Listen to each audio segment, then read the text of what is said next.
نحمده ونصلي على رسوله الكريم اما بعد اقتربت الساعة وانشق القمر صدق اللہ العظیم۔ علامہ سید برزنجی رحمۃ اللہ علیہ نے اپنی کتاب الاشعاع میں صفحہ نمبر 277 پر ایک روایت نقل کی ہے، جس کا خلاصہ یہ ہے کہ دجال سے آگے آگے دو آدمی ہوں گے جو ہر بستی کے لوگوں کو اس کے فتنے سے آگاہ کریں گے۔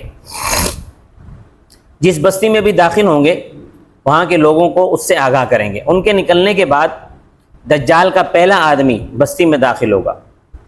اسی طرح دجال مدینہ اور مکہ کے علاوہ ہر بستی میں داخل ہوگا۔ جبکہ مکہ سے گزرے گا تو ایک عظیم مخلوق کو پائے گا، اس سے پوچھے گا تو کون ہے؟ وہ کہیں گے کہ میں میکائیل ہوں، مجھے اللہ نے اپنے حرم کی حفاظت کے لیے بھیجا ہے۔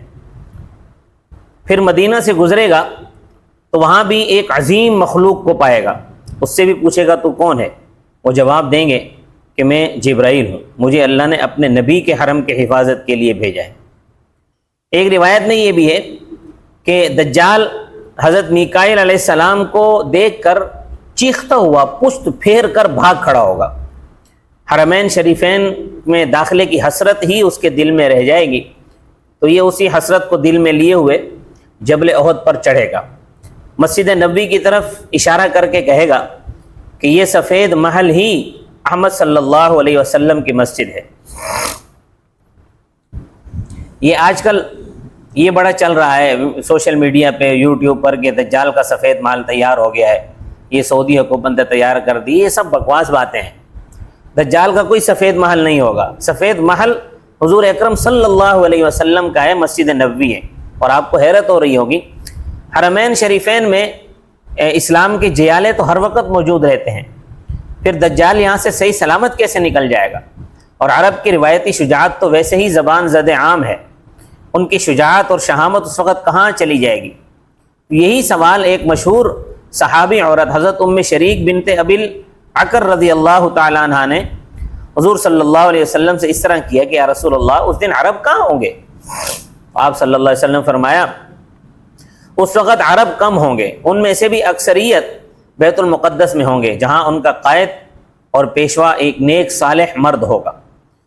دجال یہ سوچ کر کہ مسلمانوں کی اکثریت شام میں جمع ہو رہی ہے، وہ شام کا رخ کرے گا۔ مسلمان بھاگ بھاگ کر شام میں موجود ایک پہاڑ پر پناہ گزین ہوں گے، جس کا نام جبل الدخان ہوگا۔ دجال ان کا محاصرہ کر لے گا اور حصار میں سختی کر دے گا، جس کی وجہ سے مسلمان انتہائی پریشان ہو جائیں گے۔ کھانے کے لیے روٹی نہیں ہوگی، پینے کے لیے پانی، پہننے کے لیے کپڑے مشکل ہو جائیں گے۔ اس قدر شدت کی بھوک اور پیاس لگے گی کہ جو شخص بیٹھا ہوگا وہ سب سے زیادہ طاقتور سمجھا جائے گا، یعنی اس کے اندر اتنی طاقت ہے کہ یہ بیٹھا ہوا ہے، ورنہ عام طور پر جو ہے نا لوگ لیٹے ہوئے ہوں گے، کوئی حالت نہیں ہوگی۔ تسبیح، تکبیر اور تحلیل ہی مومن کی غذا ہوگی۔ محاصرہ جب طول پکڑے گا تو ایک مسلمان کہے گا کہ تم کب تک اس سختی اور محاصرے کا مقابلہ کرو گے؟ اس دشمن خدا کی طرف چلو تاکہ اللہ ہمارے اور اس کے درمیان فیصلہ فرما دے، یعنی یا شہادت یا فتح۔ کیا تم ان دو بھلائیوں کے درمیان نہیں ہو کہ یا تو جام شہادت نوش کر لو یا پھر اللہ تبارک و تعالیٰ تمہیں اس پر غلبہ عطا فرما دے؟ اس کی یہ تقریر سن کر لوگوں کو جوش آ جائے گا۔ مسلمان کتنا بھی بھوک سے نڈھال ہو، اگر جوش میں آ جائے انسان تو کھڑا ہو جاتا ہے۔ وہ قتال کے لیے بیعت کر لیں گے، اللہ جانتا ہے کہ وہ ایسا صدق کے دل سے کریں گے۔ ابھی یہ باتیں ہو رہی ہوں گی کہ نماز فجر کا وقت ہو جائے گا، قائد مسلمین حضرت امام مہدی علیہ رضوان نماز پڑھانے کے لیے مصلی امامت پر جلوہ افروز ہوں گے۔ مکبر اقامت کہنا شروع کرے گا۔ امام مہدی علیہ رضوان نماز شروع کرنے بھی نہ پائے ہوں گے کہ ہاتف غیبی پکارے گا کہ تمہارا فریاد رس آ پہنچا، خدا کی مدد آ گئی۔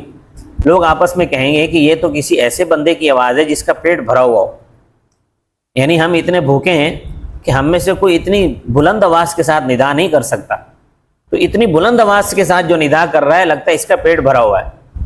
نصرت خداوندی کا یہ غیبی اعلان سن کر امام مہدی علیہ رضوان ذرا رکیں گے نماز پڑھانے سے کہ ایک حسین منظر دکھائی دے گا، اور چند لمحوں کے لیے تمام لوگ ایسے دم بخود رہ جائیں گے کہ گویا خواب دیکھ رہے ہوں۔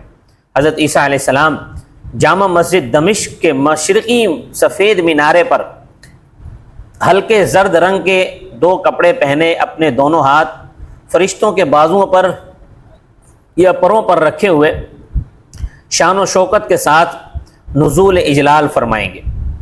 ذرا چشم تصور کر کے دیکھیے تو صحیح کہ ایک وقت وہ تھا کہ حضرت عیسیٰ علیہ السلام کو شہید کرنے کی ناپاک سازشیں ہو رہی تھیں۔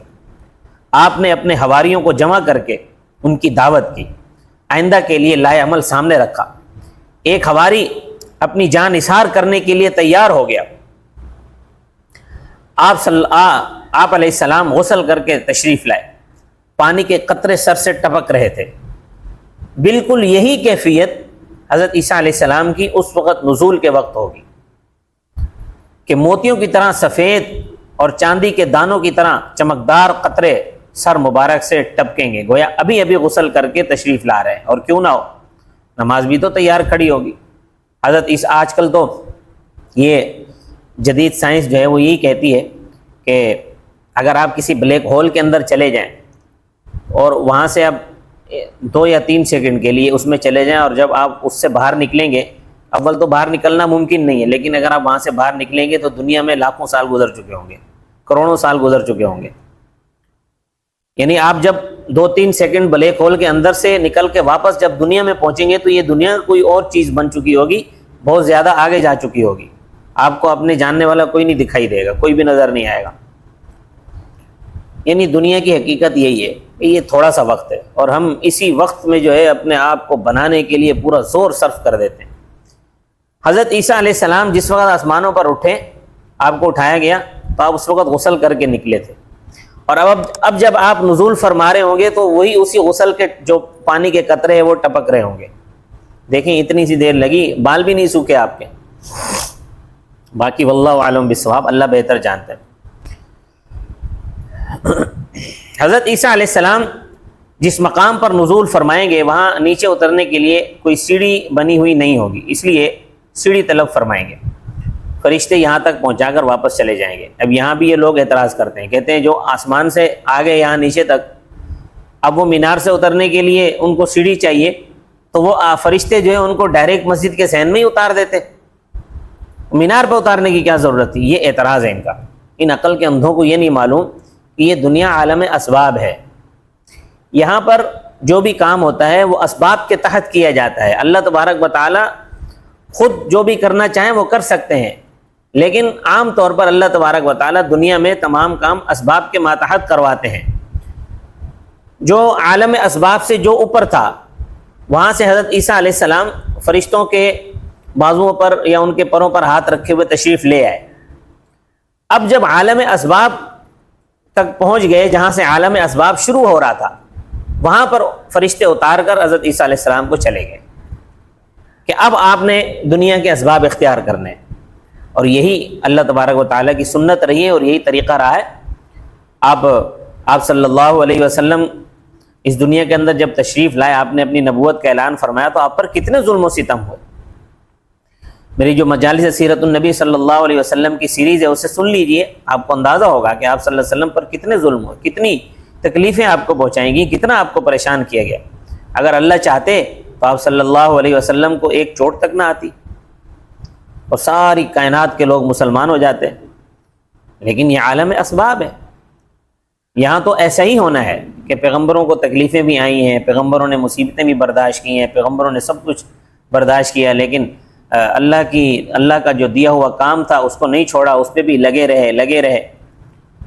یہ اسباب کے درجے میں یہ ضروری تھا، ورنہ اگر اللہ چاہتے تو بہت کچھ ہو سکتا تھا، لیکن اللہ نے قانون بنا دیا ہے کہ یہ دنیا دارالاسباب ہے، یہاں پنپنے کے لیے، یہاں رہنے کے لیے، یہاں بود و باش اختیار کرنے کے لیے آپ کو اسباب اختیار کرنے پڑیں گے۔ اللہ نے آپ کے مقدر میں رزق لکھ دیا ہے، لیکن وہ رزق جو مقدر میں لکھا ہے وہ بھی اسی صورت ملے گا کہ جب آپ اس رزق کے حصول کے لیے اسباب اختیار کریں گے۔ آپ اسباب اختیار نہ کریں اور ایک کمرے میں، اپنے گھر کے کمرے میں بیٹھے رہیں، جی اللہ نے رزق کو مقدر میں لکھ دیا، اللہ پہنچائے گا، ایسا نہیں ہوگا۔ بلکہ آپ کو اسباب اختیار کرنے پڑیں گے۔ پکی پکائی روٹی آپ کے سامنے رکھی ہے، آپ کو بھوک بھی لگی ہے، روٹی سالن بھی آپ کے سامنے رکھا ہے، لیکن جب تک آپ سبب اختیار نہیں کریں گے تو یہ روٹی کا نوالا آپ کے پیٹ میں نہیں جائے گا۔ وہ سبب کیا ہے؟ آپ نے روٹی کا نوالا توڑنا ہے، اس کو سالن میں ڈبونا ہے، پھر اس کو منہ میں رکھنا ہے، پھر اس کو چبانا ہے، چبانے کے بعد پھر آپ نے اس کو نگلنا ہے، پھر وہ پیٹ میں پہنچے گا۔ یہ اسباب ہے، یہ اختیار کرنے پڑیں گے۔ تو حضرت عیسیٰ علیہ السلام کو بھی جہاں عالم اسباب تک، جہاں سے عالم اسباب شروع ہو رہا تھا وہاں تک فرشتے پہنچا کر چلے گئے۔ اب یہاں حضرت عیسیٰ علیہ السلام جو ہے سیڑھی طلب فرمائیں گے، تو پھر آپ سیڑھی کے ذریعے نیچے تشریف لائیں گے اور مسلمان آپ کو دیکھ کر خوشی سے دیوانے ہو جائیں گے۔ ان کو لے کر حضرت امام مہدی علیہ رضوان کے پاس پہنچیں گے۔ امام مہدی علیہ رضوان کچھ بھی صحیح لیکن نبی تو نہیں ہوں گے، اس لیے ایک نبی بلکہ جلیل القدر اولو العزم پیغمبر کو اس وجاہت اور جاہ و جلال کے ساتھ اترتے ہوئے دیکھ کر حضرت امام مہدی مصلی چھوڑ دیں گے، صف اقتداء میں آ کر کھڑے ہو جائیں گے اور بصد عجز و نیاز عرضداشت پیش کریں گے کہ یا روح اللہ آگے بڑھ کر آپ نماز پڑھائیے۔ لیکن وہ نبی ہی کیا جو دامن انصاف کو چھوڑ دے، اقامت مہدی کے لیے ہو اور نماز عیسیٰ پڑھائیں، سوال ہی پیدا نہیں ہوتا۔ لیکن مہدی کا دل بھی تو رکھنا ہے، اس لیے کمال شفقت کا مظاہرہ کرتے ہوئے حضرت امام مہدی کے دونوں کندھوں کے درمیان ہاتھ رکھ کر فرمائیں گے کہ آپ ہی آگے بڑھیے اور نماز پڑھائیے، کیونکہ اس نماز کی اقامت آپ کے لیے ہوئی ہے۔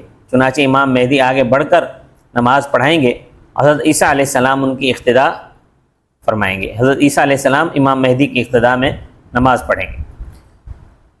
دل کو دلیل سے اس طرح جوڑ کر سمجھا دیا کہ کہیں جا کر خامخواہ امامت کے لیے اپنے آپ کو پیش نہ کرو۔ امام الحی کی اقتداء میں نماز ادا کرنا خود امامت کرنے سے بہتر ہے۔ اس کی جو مکمل تفصیلات ہیں وہ علامات قیامت کی ہی جو شروع کی سیریز ہیں، جن میں اسلام میں امام مہدی کے تصور کے حوالے سے ایک بڑی تفصیلی گفتگو کی گئی ہے، اس میں جو ہے اگر سننا چاہتے ہیں تو وہ تفصیل سے وہاں سن سکتے ہیں۔ اللہ تبارک و تعالی مجھے اور آپ کو دجال کے فتنے سے محفوظ فرمائے۔ وما علینا الا البلاغ المبین۔